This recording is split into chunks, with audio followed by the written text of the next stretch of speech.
नमस्कार. समुद्राच्या जवळच बसली आहे तर मला सावरकरांचं एक छानसं गीत आठवलं. नेम जशी ने परत मातृभूमीला, सागरा प्राण तळमळला, तळमळला, सागरा, सागरा. आमची कोकण भूमी ही समुद्राच्या लाटांनी नेहमीच गजबजलेली असते. सुंदर अशा सकाळी आज मी हरणेत आलेली आहे. हरणे हे गाव साधारण काही हजार माणसांचं आहे आणि दापोलीपासून एक 15 ते 20 किलोमीटरवर मी आणि माझी टीम आम्ही सगळे इथे आय लव्ह हरणेच्या इथे बसून हे रेकॉर्डिंग खास तुमच्यासाठी घेऊन आलोय. तर व्ह्यूअर्स, आज विषय असा आहे की वुमन एम्पॉवरमेंट आपण बोलतोच, पण या भारत भूमीमध्ये वुमन एम्पॉवरमेंट कधी नव्हतंच हो. कारण की आम्ही गौरी शंकर, सिया राम ह्या विचारांचे होतो, या विचारांचे आहोत. इथे स्त्री ही शक्ती म्हणून संबोधली जाते. सशक्तीकरण किंवा सशक्तीकरणाची गरजच नाहीये. गरज ही आहे की त्या शक्तीला जागरूक करण्याची, त्या शक्तीला ओळख करून देण्याची, जिचा तिला विसर पडलाय. आणि तेच काम आपण हाती घेऊन आज आपण हरणेमध्ये अशाच एका शक्तीला भेटायला आलो आहोत, जिला आपण कोकण स्पार्क म्हणणार आहोत. कारण की ही कोकण स्पार्क ही आपल्या लिमिटेड स्पेस मध्ये सुद्धा तिच्या कल्पक वृत्तीने आणि कौशल्याने काहीतरी उभं करू शकते.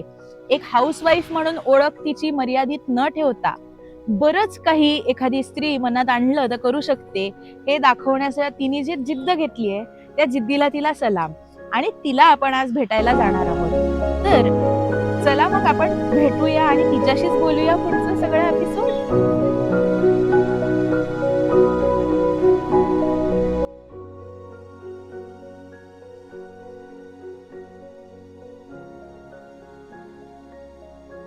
हॉटेल सी स्टार हरणेमध्ये आपलं स्वागत आहे. Please welcome. येस, चला. नमस्कार. नमस्कार. आपलं स्वागत आहे द सी स्टार होमस्टे हरणेमध्ये. Thank you so much. तुमचं हॉटेल आत्ताच वर येत होतो, बघितलं आय लव्ह हरणेच्या समोरच. बरोबर. छान वाटलं बाहेरनं व्ह्यू. तर तुमच्या हॉटेल बद्दल काही सांगू शकाल आम्हा प्रेक्षकांना? म्हणजे 8 वर्ष झालेले आहेत, 8वं वर्ष सुरू आहे. आणि आपल्या हॉटेल होमस्टेची पद्धत अशी आहे की आपण फोनवरती सुद्धा बुकिंग घेतो आणि booking.com वरती आपली प्रॉपर्टी आहे, फक्त booking.com वरतीच आहे. आणि पहिलं प्राधान्य आपण फोनवरतीच घेतो. जेव्हा आपल्याला कॉल्स येतात, सीझन मध्ये असो किंवा ऑफ सीझन मध्ये असो, तर आपण त्या पद्धतीचं कॉलवरती आपण सगळ्या बुकिंग घेतो. आणि बाकी कसे टोटल आपले 5 रूम्स आहेत, कपल्स रूम आहेत. तरी सुद्धा मॅक्झिमम एका रूम्स मध्ये 4 जण राहू शकतात. आपण एक्स्ट्रा पर्सनला फ्लोर मॅट्रेस देतो, 2 बेड वरती असतात. आणि त्याचप्रमाणे आमचं ह्याच्या समोर एक छोटंसं, आता तुम्ही ते दाखवणारच आहात, याच्या समोर आपलं कॅफेटेरिया आहे. तिथे जवळपास 25 ते 30 माणसांची बसण्याची सोय आहे. तर तिथे आपण जेवण सुद्धा आपण ट्रेडिशनल आपलं पारंपरिक जे जेवण असतं कोकणातलं, कोकणी अस्सल कोकणी, ते आपण सर्व्ह करतो पर्यटकांना. आणि ते पण आपण प्री ऑर्डर घेतो. म्हणजे सुरुवातीला आपण त्यांची सगळी ऑर्डर घेतो, त्या पद्धतीने त्यांच्या ऑर्डर प्रमाणे आपण त्याला जेवण बनवून देतो. म्हणजे पर्यटक आले आणि ते बुकिंग केलं जेवणाचं, तर ते पूर्ण हरणे फिरून पुन्हा जेवायला येऊ शकतात. आणि कधी कधी असं होतं की जेव्हा चेक इन करत असताना आधी कॉल करून पण सांगतात की आम्ही एवढ्या वाजता पोहोचतोय, चेक इन करतोय, आमचं हे जेवण तुम्ही रेडी करा. आणि मग आपण त्याच वेळेला आपला जो मेनू असतो, कारण की आपलं फ्रोझन वगैरे काही नाहीये, आपलं फ्रेश असतं, त्यामुळे त्याच दिवशी त्याच वेळेला जी काय अवेलेबिलिटी असते त्या पद्धतीने आपला तोच मेनू असतो आणि ते त्याला आपण बनवून देतो जेवण. आपण पोचलोय हरणे गावामध्ये. सुंदरसा समुद्र, निसर्ग सानिध्यात असणारं हे गाव, जिथे आपण आज आलेलो आहोत, द सी स्टार हॉटेल. इथे हॉटेलमध्ये आल्यावर आपल्याला मिळालंय आपला कोकण स्पार्क, ज्या आहेत सना काझीजी. नमस्कार सनाजी. आपण आपल्या या सी स्टार हॉटेल बद्दल काहीतरी सांगितलं तर छान होईल. नक्की नक्की. नमस्कार, मी सना काझी. माझं शिक्षण 12वी दापोलीमध्ये, तसेच पुढचं शिक्षण फॅशन डिझायनिंगमध्ये होऊन पोस्ट ग्रॅज्युएशन मुंबईमध्ये झालंय. पण एवढं सगळं शिकून स्वतःसाठी करण्यापेक्षा असं मनामध्ये एक इच्छा होती की काहीतरी गावासाठी करावं, गावाच्या प्रमोट होण्यासाठी करावं. त्यासाठी आम्ही गावामध्ये आलो आमचं करिअर सोडून आणि इथे आमचं हे होमस्टे चालू केलं. बरं, आपण या होमस्टे बद्दल आम्हाला काही सांगू शकाल? म्हणजे कधी पर्यटक जास्त येतात ओके, किंवा ओके. कसं काय तुमच्याकडे आम्हाला बुकिंग करायचं असेल तर कसं करू शकतो आम्ही? नक्की नक्की. आपलं होमस्टे हे booking.com वर रजिस्टर आहेच, तरी सुद्धा आपण जे कॉन्टॅक्ट आपण दिलेले आहेत त्याच्यावरती तुम्ही डायरेक्ट कॉन्टॅक्ट करू शकता आणि तुम्हाला रिझनेबल प्राइसमध्ये आपलं हॉटेल अवेलेबल होऊ शकतं. हॉटेलमध्ये मुंबई पुण्यात किंवा शहरांमध्ये हॉटेलचं जेवण तर मिळतच, पण अस्सल कोकणी जेवण हो. हे चाखायचं असेल, मग ते नॉनव्हेज रिलेटेड फिश थाळी असेल किंवा मग आणि काही व्हेज मोदक आणि मोदक, पुरणपोळ्या. पुरणपोळ्या म्हणजे तोंडाला अशी चव सुटेल असे पदार्थ देखील त्या बनवून आपल्या कस्टमर्सना देत असतात. तर एकंदर कस्टमर्स पण खूप हॅपीली, पण हे कस्टमर्स कोणत्या सीझनला किंवा कसं काय इथे हरणेमध्ये कोणता सीझन असतो की त्यामध्ये जास्त प्रमाणात येतात? 8 वर्ष अगोदर आम्ही जेव्हा हे होमस्टे चालू केलं त्यावेळेला फक्त दिवाळीचे 4 ते 5 दिवस, डिसेंबर एंडिंग आणि मे महिना जेव्हा सुट्टी मिळते त्यावेळेलाच टुरिस्ट यायचे. तेव्हा हा जो आमचा व्यवसाय आहे तो सीझनल होता. पण आता पर्यटकांचा ओघ एवढा वाढलेला आहे की ऑल ओव्हर वर्ष तुम्हाला या इथे पर्यटक बघायला मिळतील आणि आम्हालाही त्याचा फायदा झालाय, कारण आमचं हर्णे गाव आज जागतिक नकाशावर उभरून येतोय. त्याबद्दल खूप खूप बरं वाटतंय. हो, त्याबद्दल हरणे गावाचं अभिनंदन, कारण की इथे स्थित असलेला सुवर्णदुर्ग होय होय. हा युनेस्को मध्ये रजिस्टर झालेला आहे. आणि या हॉटेलचं खास वैशिष्ट्य म्हणजे आम्ही सकाळी जेव्हा इथे आलो तेव्हा या हॉटेलच्या बाल्कनी कॅफेटेरियाच्या ओपन स्पेस मधनं काही डॉल्फिन्स आमच्या हो. टीमला बघायला मिळाली.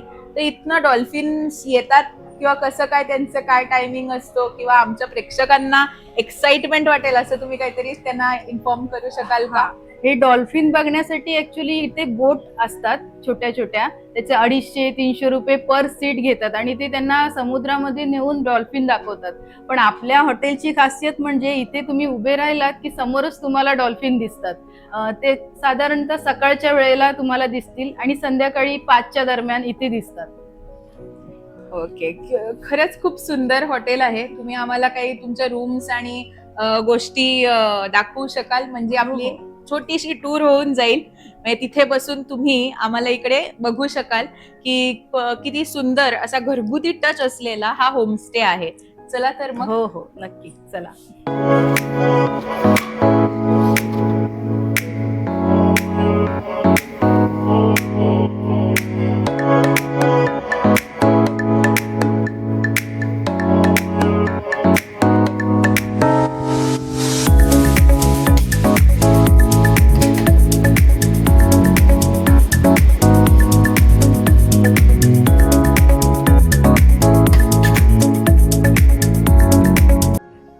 सी स्टार हॉटेलचं एक छानसं टूर केली आणि त्याचबरोबर छान गप्पा चालू आहेत मुजम्मिल काझी यांच्यासोबत. तर मुजम्मिल जी, तुम्ही आपल्या हरणे गावाबद्दल काही माहिती सांगितलीत आमच्या व्ह्युअर्सना तर बरं होईल. आपले व्ह्युअर्स जे आहेत ते देशाबाहेर बरोबर. सुद्धा आहेत. दैसर कनेक्ट भूषण नेमळेकर जे आपले एडिटर आहेत आणि CEO आहेत, आणि मी ब्राईन केविचच्या वतीने सुप्रभा. आज तुमचं हॉटेलचा अनुभव खूप छान वाटला आम्हाला. तर या गावाबद्दल जाणून घ्यायची, तुम्ही जे कळकळीने सांगत होतात तर ती ओढ वाटली. तर तुम्ही आमच्या व्ह्युअर्सना पण ते शेअर केलं तर बरं होईल. तर आता आपल्या इकडे जो पर्यटन व्यवसाय जो सुरू झालेला आहे त्याच्यामध्ये काय होतंय की मॅक्झिमम लोक, जास्तीत जास्त लोक आता काय करतात की तुमची राहण्याची व्यवस्था, त्याच्यानंतर तुमच्या फिरण्याची व्यवस्था कुठे आहे, काय आहे, कशी आहे, एवढं फक्त सांगतात. बीचेस आहेत, त्याच्यानंतर तुमच्या जेवणाची व्यवस्था कशी आहे, ह्या पद्धतीची सगळी चर्चा होते. मला काय म्हणायचंय की हे सगळं करत असताना माझ्यापर्यंत एवढी माहिती मिळते की हर्णेमध्ये किंवा दापोलीमध्ये, कोकणामध्ये फिरायला जायचं असेल तर फक्त 6 ते 8 महिने तो एक सीझन असतो असं म्हणतात. ठीक आहे. पावसाळी जो ऋतू असतो त्याच्यामध्ये काय होतं की पर्यटक नसतात. तर माझा प्रश्नचिन्ह एकच आहे की का पर्यटक नसतात? त्याच्यासाठी कुठेतरी आम्ही मागे पडतोय. आणि मग ते विषय होत असताना मग नंतर कळतं आपल्याला की ह्या 4 महिन्यामध्ये पाऊस असतो, मत्स्य व्यवसाय ठप्प असतो, बीचेस बंद असतात, त्यामुळे तिकडे फिरण्यासाठी पर्यटक हे कमी येतात. तर मला म्हणायचं आहे की आपल्याला आपल्या कोकणाला किंवा दापोली तालुका, मी तर दापोली तालुक्याबद्दलच चर्चा करेन, कारण की कसं आहे, आपलं कोकण म्हटल्यानंतर आपला हा पट्टा आहे, त्याच्यामध्ये आता आपण हर्णे गावामध्ये आहोत, तर प्रत्येकाने आपलं गाव, आपलं कोकण, आपल्या एरियाला प्रमोट केलं पाहिजे की आपली ही मर्यादा नाही आहे इकडची, की फक्त आमच्याकडे पर्यटक हे फक्त 8 महिनेच आहेत, त्याच्यानंतर आमच्याकडे पर्यटक नाही आहेत, कारण की हे सगळे प्रॉब्लेम्स असतात. तर मला हेच म्हणायचं आहे की तुम्ही पावसाळ्यात पण या, पावसाळ्यात देखील असे काही काही ठिकाण आहेत. आता मी मगाशी चर्चा केली की हर्णे एकमेव गाव असं आहे माझ्या माहितीनुसार तरी की 4 किल्ले आहेत आणि तो इतिहासाचा भाग आहे. त्यामुळे इतिहासाचा जो भाग असतो त्याला लिमिट नसतं की तुम्ही ह्या वेळेलाच या, तेव्हाच हे तुम्हाला दिसेल, नाही तर दिसणार नाही. फक्त सुवर्णदुर्ग फोर्ट जो किल्ला आहे तो सोडून त्याच्यानंतर लाईट हाऊस आहे, दीपस्तंभ आहे, त्याच्यानंतर गोवा किल्ला आहे, त्याच्यानंतर फत्तेगड एक किल्ला आहे. तर हे असे ऐतिहासिक जे आहेत, इतिहासाचा भाग आहे. तर तुम्ही या पावसाळ्यामध्ये, तुम्हाला ते बघायला मिळेल. त्याच्यानंतर समुद्र असतो, समुद्राचा नॉईज असतो. एक कोकण म्हटल्यानंतर खळखळाट. हा त्याचा आवाज असतो. आम्ही स्वतः इकडचे असून आम्ही पावसाळ्याची वाट बघतो की तो समुद्राचा आवाज आम्हाला कधी ऐकायला मिळेल. तर त्याच्यासाठी सुद्धा पर्यटक येऊ शकतात. तुम्ही प्रमोट करा. एक खवळलेला समुद्र असतो, तुम्ही बीचवरती उतरू नाही शकत म्हणजे काय, तुम्ही पाण्यामध्ये जाऊ शकत नाही, पण तुम्ही समुद्र किनाऱ्यावरती बसू शकता, त्याचा आवाज ऐकू शकता, निसर्गाचा आनंद घेऊ शकता. आणि कोकण म्हटल्यानंतर हिरवळ सगळं परिसर आहे, त्याचप्रमाणे देवस्थान आहेत, ते तर कुठे जात नाही ना, ते तर आपल्या जागेवरती असतात, ते पण इतिहासाचा भाग आहे. जसं आता माझ्या माहितीनुसार केशवराज मंदिर आहे, व्याघ्रेश्वर आहे, त्याच्यानंतर इकडे गेल्यानंतर गणपती मंदिर आहे, परशुराम भूमी आहे, अजून काही दत्त मंदिर आहे, अशी आहेत बरेचसे ठिकाणं. त्याच्यानंतर एक महत्वाचा विषय, केळशीमध्ये याकूब बाबा सरवरीची दर्गा आहे. ते इतिहासामध्ये आहे की ते शिवाजी छत्रपती महाराजांचे गुरु होते. मग हे इतिहासाचा हा भाग आहे. तेव्हा असं नाहीये की तुम्ही फक्त 6-7 महिनेच कोकणात जायचं, तिकडे मजा आहे, बाकी मध्ये पावसाळ्यात काहीच नाही, असं नाहीये. खेम डॅम्प आहे, बरेचसे असे गोष्टी आहेत की तिकडे तुम्ही पावसाळ्यात सुद्धा येऊ शकता. हा सुद्धा एक सीझन आहे. मला हेच बोलायचं आहे. माझे विचार थोडे वेगळे ह्या पद्धतीचे की फक्त मर्यादा नसावी, पर्यटन व्यवसायामध्ये मर्यादा नसावी. तुमच्याशी ही चर्चा, एवढं फक्त मला बोलायचं होतं. खूप सुंदर माहिती सांगितलीत आम्हाला. हरणे म्हटलं की माशांचा लिलाव, सुवर्णदुर्ग ज्याची नोंद आता जगभरात झालेली आहे. माशांचं फक्त मला एवढं सांगायचं होतं की जे 6, 7, 8 महिन्यामध्ये जे ठिकाणं पर्यटकांना माहिती आहेत त्याच्यामध्ये हा फिश मार्केट तर आहेच. मला काय म्हणायचं होतं की ज्या गोष्टी पर्यटकांना माहिती नाहीयेत किंवा त्यांना हा जो गैरसमज किंवा ही जी त्यांना इन्फॉर्मेशन गेलेली आहे, मिसलीड केलं गेलंय. कोकणात जायचं म्हटलं तर 8 महिने, पावसाळ्यात कोकणात काहीच नसतं. बरोबर.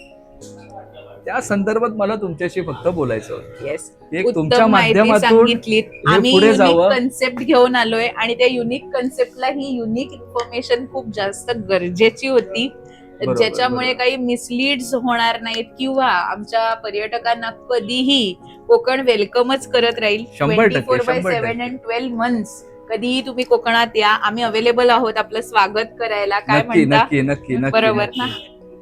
Yes, thank you so much. कसं वाटलं आम्हाला नक्की कळवा. आणि असंच आपण कोकण स्पार्क्स मध्ये वेगवेगळ्या नवीन गोष्टी जाणून घेणार आहोत की ज्या युट्यूब आणि दुसऱ्या प्लॅटफॉर्म्सवर सहजरित्या बघायला मिळू शकत नाही.